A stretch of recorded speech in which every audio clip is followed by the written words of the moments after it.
Pope Leo XIV nananawagan na mas pahigpitin ang regulasyon sa AI. Inilabas na ni Pope Leo XIV ang kanyang unang encyclical, isang formal pastoral letter na pinamagatang Magnifica Humanitas o Magnificent Humanity, kung saan nananawagan siya para sa mas matibay na global regulation sa artificial intelligence o AI. Nagpadala ng mensahe ang Santo Papa sa AI developers na unahin ang kapakanan ng mga tao kaysa sa kumita sa AI na walang regulasyon.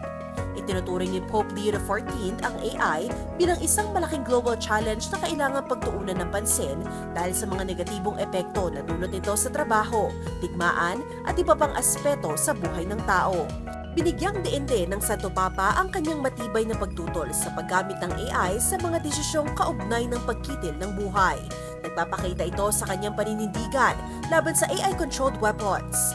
Giit niya, hindi sapat na panghawakan lamang ang ethics bilang gabay sa paggamit ng AI. Kailangan daw ng mga tao ng mas matibay na batas, supervision at responsableng aksyon pampolitika.